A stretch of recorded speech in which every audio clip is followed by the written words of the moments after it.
et sœurs, soyez bénis au nom de Jésus-Christ. Aujourd'hui, je vais vous partager un sermon biographique, c'est-à-dire un sermon qui parle d'un personnage de la Bible, soit de l'Ancien Testament ou du Nouveau Testament. Mais je vous parlerai plus du personnage central de toute la Bible, de l'Ancien et du Nouveau, donc de Jésus-Christ de Nazareth, l'humble Fils de Dieu. Seigneur Dieu de gloire, je te prie de bénir cet enseignement et merci pour le privilège que tu m'accordes de parler de toi. Je prie que cette parole donne la foi, suscite la vie et puisse donner la connaissance de ta personne. Au nom de Jésus-Christ. Amen. Donc, je vais vous parler de Jésus, mais en 20 minutes ou 25 minutes, ce sera impossible. Donc, je parlerai de sa jeunesse, de son enfance. C'est tout. Pour vraiment parler de toute sa vie, il faut des heures et des heures. D'ailleurs, même, aucun livre ne saurait contenir ses œuvres. Sa naissance a été annoncé des années en avance par Dieu lors de la chute de l'homme et du jugement du serpent, étant appelé la postérité de la femme qui écraserait la tête du serpent. Ainsi, mes frères, nous voyons que Jésus-Christ est un enfant prophétisé.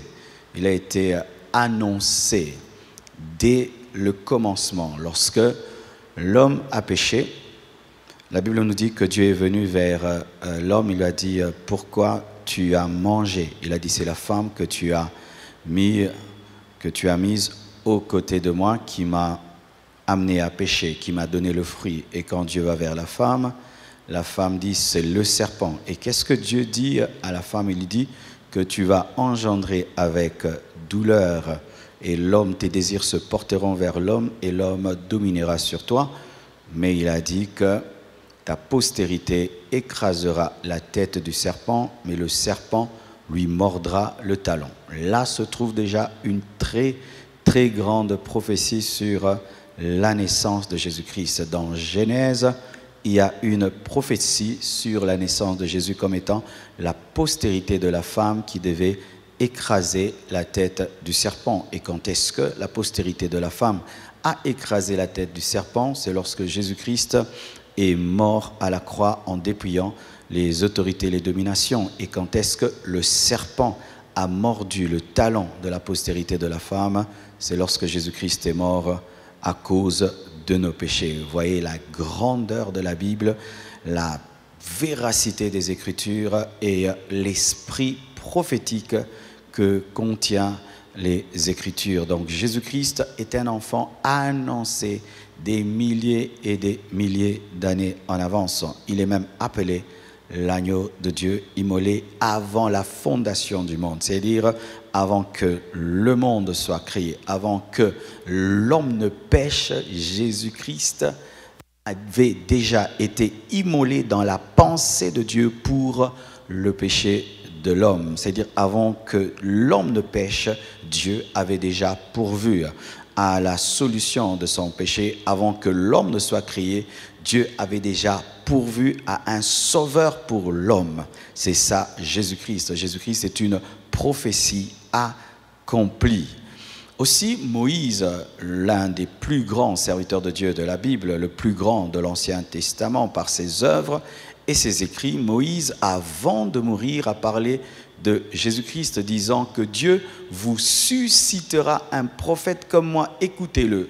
Deutéronome 18, verset 15. Alors que tout Israël avait ses regards braqués sur Moïse, le prenant pour un homme extraordinaire, certains même ont failli tomber dans l'idolâtrie par rapport à Moïse. C'est pourquoi Dieu lui-même a tué Moïse et lui-même l'a enterré, parce que Dieu a évité que les hommes viennent rendre un culte autour du corps de Moïse et autour de son tombeau. C'est pourquoi jusqu'aujourd'hui, nous n'avons pas le tombeau de Moïse, parce que Dieu l'a enterré. Mais ce grand homme qui a failli être idolâtré, lorsqu'il arrive au soir de sa vie, il dit Dieu vous suscitera un autre prophète. Mais même dans la manière de parler de Moïse, c'était « il vous suscitera un prophète plus grand que moi, écoute-les ». Donc Moïse également a prophétisé sur la naissance de Jésus-Christ comme étant un plus grand prophète que lui. Et c'est vrai, Moïse a apporté la loi et Jésus-Christ a apporté la grâce.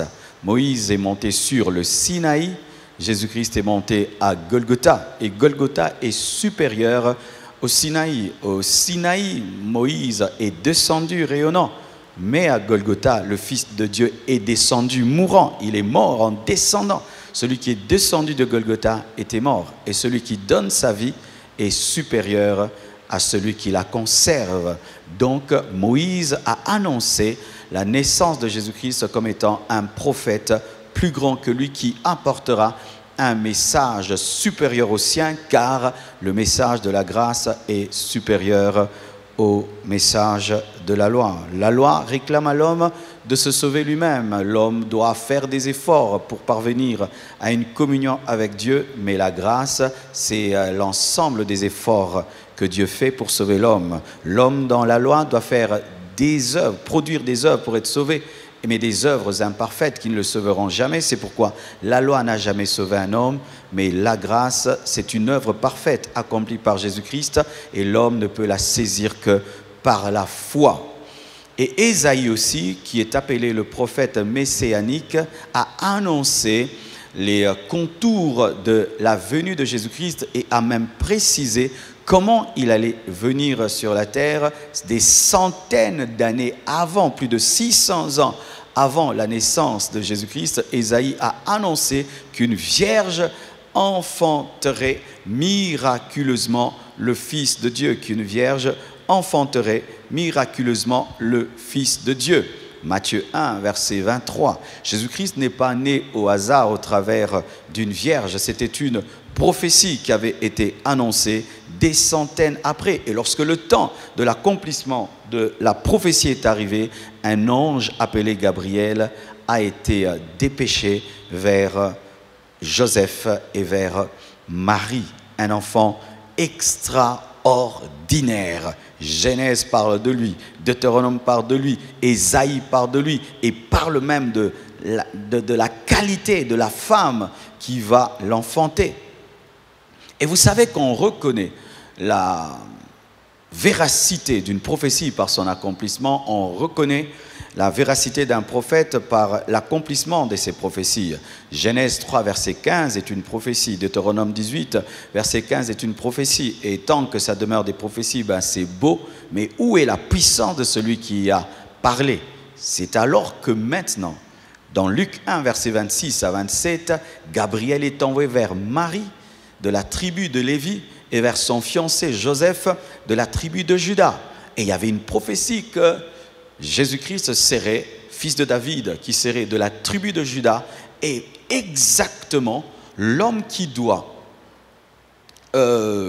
adopter Jésus-Christ, parce que Jésus-Christ physiquement n'avait pas de père, il n'avait qu'une mère, mais il fallait qu'il y ait un père, et c'est ce père Joseph qui est de la tribu de Juda, faisant que Jésus-Christ est entré dans la lignée de David afin d'accomplir la prophétie qui sera le lion de la tribu de Juda et que Juda aura le sceptre de la royauté. Ça, c'est la puissance de la prophétie et la puissance de Dieu qui s'accomplit dans la vie de cet enfant Jésus-Christ. Donc un ange, Gabriel, vient vers Marie et par une salutation et une parole, la puissance de Dieu couvre Marie et Marie reçoit la grossesse de Jésus. Et Jésus-Christ a fait 9 mois, comme tous les enfants, dans le ventre de sa mère parce qu'il était totalement homme et totalement Dieu. Et c'est là maintenant que je vais vous parler de l'humilité parce que dans mon message, j'ai dit Jésus-Christ, le Fils de Dieu, l'homme humble. Quelle est l'humilité de Christ dans sa naissance?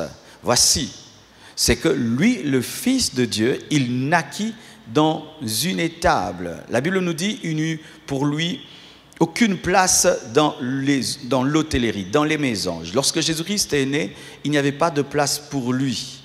Il n'est pas né dans un grand hôpital, il n'est pas né dans un hôtel 5 étoiles, il est né parmi des animaux dans une crèche. Et sa naissance, les conditions de sa naissance sont prophétiques. Cela révèle ceci, que lorsque Jésus-Christ, que Jésus-Christ ne sera pas accepté par le monde. Si déjà dans sa naissance, il n'y avait pas de place pour lui dans l'hôtellerie, il n'y avait pas de place pour lui dans les maisons, cela révélait qu'il allait être rejeté par Israël.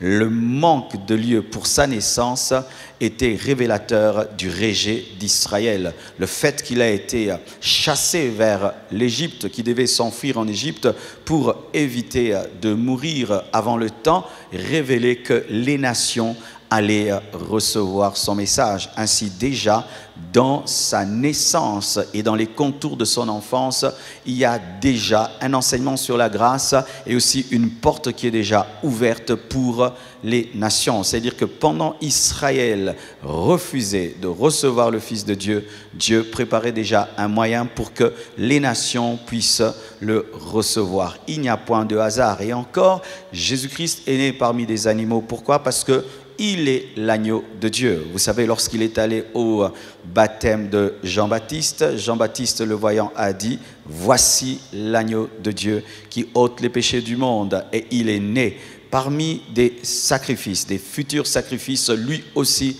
étant un futur sacrifice. Donc, le lieu révèle déjà qu'il était un sacrifice. Le fait qu'il n'y avait pas de place pour lui dans les maisons révélait qu'il allait être rejeté. Le fait qu'il devait s'enfuir avec Joseph et Marie en Égypte révélait que les nations également allaient être touchées par son œuvre, qui n'était pas seulement venu pour Israël, mais il était venu pour toutes les nations. Mais il fallait que d'abord il soit rejeté par Israël pour qu'ensuite il se tourne vers les nations.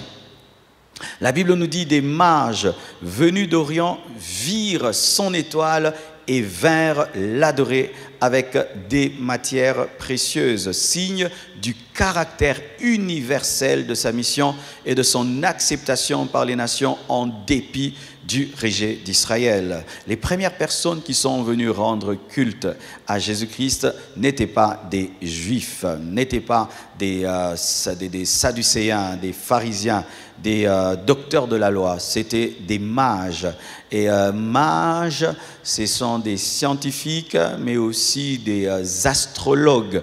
Et l'astrologie est une mauvaise chose. La Bible est contre le culte des astres, mais bizarrement, ces astrologues, bizarrement, ces scientifiques païens, ces mages qui étaient des scientifiques qui combinaient la science avec l'occultisme, ont été touchés par une chose, c'est que dans leur astrologie, ils ont vu quelque chose. Ce n'est pas que nous croyons en l'astrologie, mais Dieu est capable de démontrer sa puissance en tout lieu. Souvenez-vous de l'histoire de cette femme qui invoquait les esprits, et pendant qu'elle invoquait l'esprit de Samuel pour qu'un démon vienne à la place de Samuel, qui est venu? C'était Samuel en personne qui a frappé Saoul de jugement, et la femme était tétanisée parce que les choses ne s'étaient pas passées comme prévu. Elle s'attendait à voir un démon qui allait prendre l'apparence de Samuel, mais c'était le vrai Samuel. Ainsi, cette parole ne nous pousse pas à l'astrologie, à des enseignements comme tu as ton étoile, il a son étoile.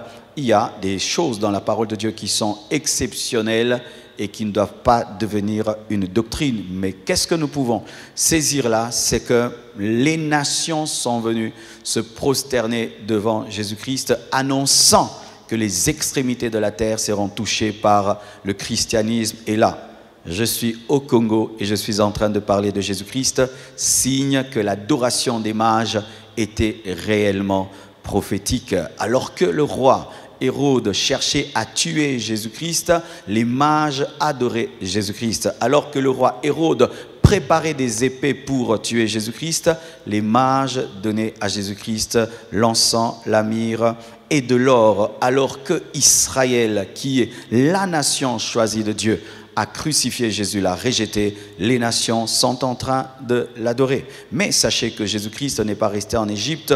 Lorsqu'il a été poursuivi par Hérode, il a fini par revenir. Et cela enseigne qu'après un temps, Dieu se tournera à nouveau vers Israël. La Bible nous dit qu'à la bataille d'Armageddon, Israël criera vers celui qu'ils ont persécuté et Jésus-Christ reviendra pour Israël.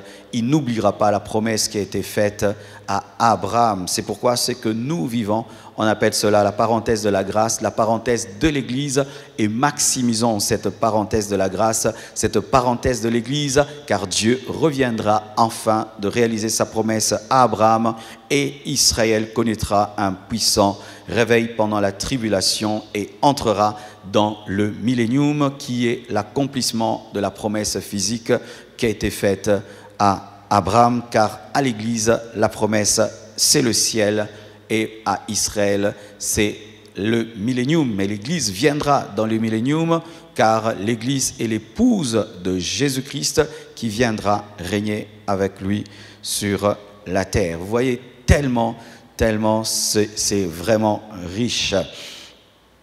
Alors mes frères et sœurs, lui qui est le Fils de Dieu avait besoin d'une étable, avait besoin de la matrice d'une femme, avait même besoin que Joseph le sauve.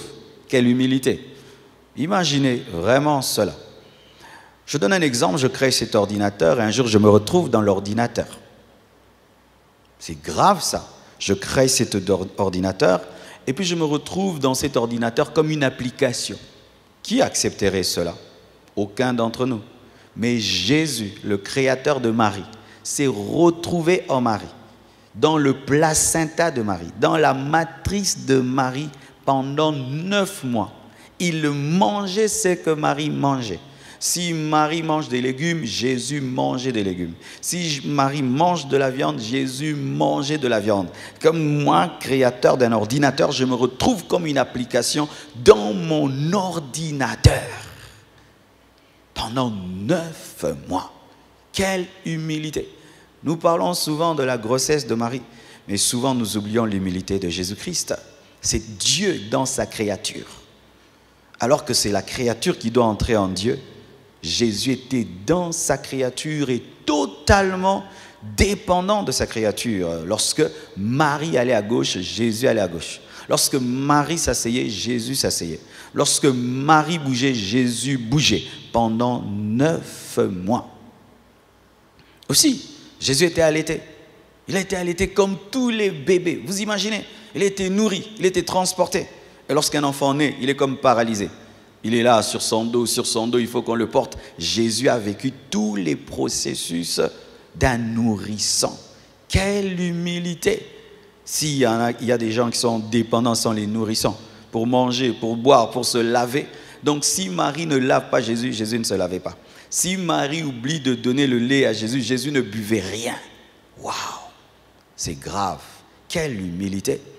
Et la Bible nous dit que lorsque Hérode a voulu tuer Jésus, c'est Joseph qui reçoit la vision, le message dans un songe et qui doit porter Jésus. Et Jésus avait besoin des pieds et des mains de Joseph pour ne pas mourir avant le temps. Alors qu'il pouvait tuer Hérode pendant qu'il était bébé, il pouvait être un bébé volant, Jésus pouvait être un bébé volant, un bébé Superman qui paraît, qui disparaît. Jésus pouvait être un bébé costaud, il naît du coup costaud, il a pu le faire déjà avec Adam. Adam n'a pas connu l'enfance, Ève n'a pas connu l'enfance. Adam est né déjà mature. Jésus pouvait naître directement mature, mais il a respecté le processus d'un bébé. Pourquoi? Il devait être totalement homme afin de sauver les hommes. Il devait goûter à la vie des hommes dans sa totalité pour comprendre c'est quoi être un homme. C'est comme si tu crées une voiture et tu veux comprendre qu'est-ce qu'une voiture vit au Congo. Et puis tu deviens une voiture pour ressentir les embouteillages, les trous, la chaleur, le poids des hommes. Et tu deviens une voiture. C'est terrible, c'est terrible. Je suis un homme, je n'aimerais jamais être dans la peau d'un coq. Je n'aimerais jamais être dans la peau d'une poule. Mais Dieu est entré dans la peau d'un homme, subissant la chaleur, la faim, la soif. C'est extraordinaire. Jésus est digne de respect, digne de respect. Nous sommes souvent concentrés sur sa grandeur et son élévation, mais sachez que c'est l'humilité qui précède la gloire. Jésus est l'homme qui s'est le plus humilié sur toute la terre. C'est pourquoi il est l'homme le plus grand sur toute la terre. Aucun homme n'a accepté cela, car même les hommes qui s'humilient, ce sont des terrestres qui s'humilient sur terre. Mais lui, c'est le céleste qui s'est humilié sur terre et qui s'est humilié plus que tous les hommes terrestres. Porté par Joseph, lui, le Fils de Dieu. Il a eu besoin du secours de son père adoptif. Il a eu besoin que Joseph l'adopte pour qu'il soit de la tribu de Juda. Par sa naissance, Jésus est de la tribu de Lévi. Parce que Marie était de la tribu de Lévi. Si Jésus est appelé aujourd'hui le lion de la tribu de Juda, c'est parce qu'il était adopté. C'est par Joseph, qui n'est pas son père, que Jésus est de la tribu de Juda. Quelle humilité! C'est toi qui as créé Juda. C'est toi qui as créé David. C'est toi qui as créé Salomon. Mais pour entrer dans cette lignée de Salomon et de David, il faut qu'un Joseph t'adopte. Extraordinaire. Alors je vois des hommes qui sont orgueilleux d'être d'une bonne famille, orgueilleux d'avoir de l'argent, orgueilleux d'être intelligent, orgueilleux d'être beau, belle. Vraiment. Si tu veux être humble, regarde Jésus. Si tu veux être brisé, regarde Jésus. Le problème, c'est que de plus en plus, les chrétiens n'ont plus leur regard fixé sur Jésus. Ils regardent les hommes, ils contemplent les hommes, ils imitent les hommes et ils imitent des hommes qui n'imitent pas Jésus. C'est pourquoi aujourd'hui, on a des chrétiens très orgueilleux, très enflés, pour rien du tout, vraiment, pour rien du tout. Mais s'il y a quelqu'un qui devait être orgueilleux, c'est Jésus, le Fils de Dieu. Donc, il a besoin de sa propre créature, Joseph, pour être protégé. Et de deux, il a besoin de sa créature, Joseph, pour être de la tribu de Juda. Lui, le Fils de Dieu, il a besoin de poser des questions. Parce que dans l'histoire de la jeunesse de Jésus-Christ, il n'y a pas beaucoup de choses qui nous sont dites. On nous parle de sa naissance, on nous parle de sa fuite en Égypte, on nous parle de sa présentation au temple et on nous parle des questions qu'il posait aux sages, au Sanhédrin, lorsqu'il avait 12 ans. De 12 ans jusqu'à 30 ans, on ne dit plus rien. Et c'est là que beaucoup de gens créent des doctrines, qu'il est allé en formation dans la Rose-Croix, qu'il est allé en formation en Égypte, qu'il est allé en formation parmi les occultistes pour être un grand maître. Archi faux. Ce qui est caché est à Dieu, ce qui est révélé est à nous.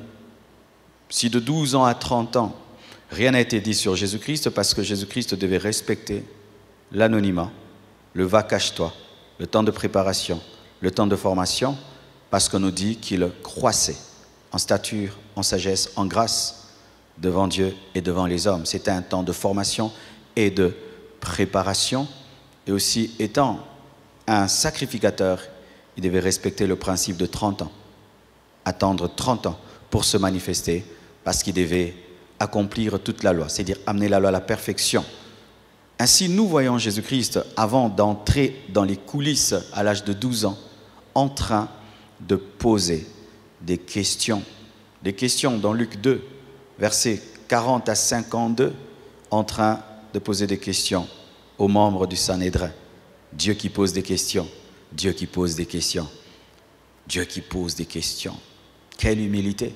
Est-ce que tu poses des questions? Il y a des gens qui connaissent tout, même sur ce que tu ne sais pas. Tu argumentes, tu confirmes des choses, mais lui qui est Dieu pose des questions à des hommes qui n'ont même pas son niveau de sagesse. Il s'humilie pour apprendre. Il s'humilie. Vous savez que Jésus-Christ lisait la loi. Jésus lisait la loi. Il lisait Moïse. Parce que lorsqu'il prêchait, il donnait des références de Moïse. Quelle humilité. Mais il y a des gens qui disent, moi je ne lis personne. Moi je suis édifié par personne. Je connais tout. Moi Dieu m'enseigne, Dieu me parle. Jésus posait des questions. Mais dans sa manière de poser des questions, il y avait une telle sagesse que le niveau qu'il manifestait étonnait même les sages. Jésus-Christ est un grand modèle et un vrai modèle d'humilité. De cette humilité qui précède la gloire. Jésus n'est pas le plus grand par hasard. C'est l'homme le plus humble que le monde n'a jamais vu, n'a jamais connu. Alors j'aimerais parler à quiconque est combattu par l'orgueil.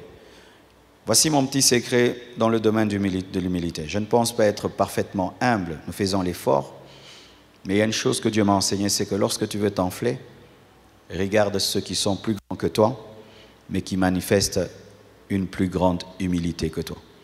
Lorsque tu veux être orgueilleux parce que Dieu t'utilise, regarde quelqu'un qui est plus utilisé que toi et qui est humble. Lorsque tu veux être orgueilleux parce que tu es riche, regarde à quelqu'un qui a 100 fois ta richesse et qui est humble.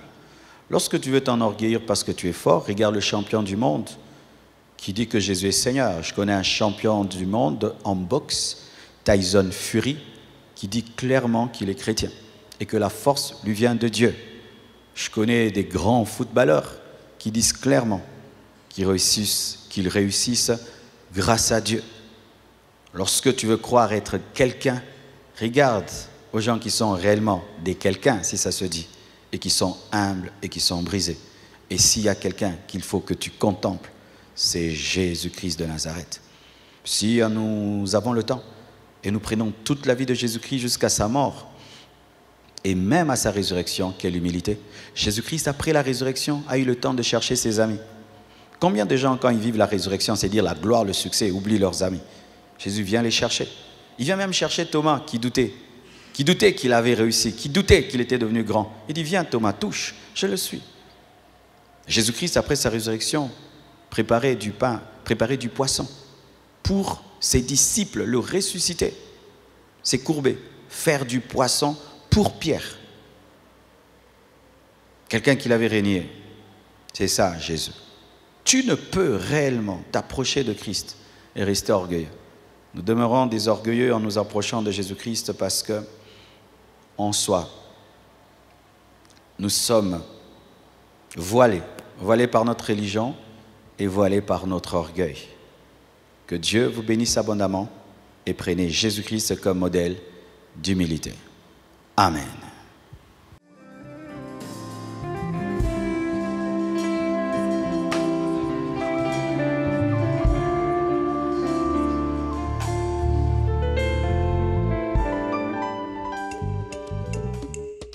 Quelque chose m'a toujours étonné dans la parole de Dieu, c'est que Moïse est allé au sommet de la montagne, rencontrer le Dieu qui a créé l'or, le diamant et tout ce qu'il y a de précieux sur cette terre. Mais lorsqu'il rentre, il revient les mains bredouilles, mais avec une vision. Construire un tabernacle dans lequel il fallait qu'il y ait de l'or, qu'il fallait qu'il y ait des tissus de très grand prix.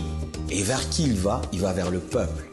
Alors j'ai compris que Dieu donne la vision, mais sa provision pour la vision est cachée dans le peuple. Le Seigneur nous a donné une grande vision. Prêcher l'évangile dans le monde entier. En utilisant tous les canaux possibles, nous avons besoin de toi. Nous avons besoin de vous pour y arriver. Pour la construction du temple, pour renouveler le matériel, pour implanter des extensions, pour organiser des conférences, nous avons besoin des moyens financiers.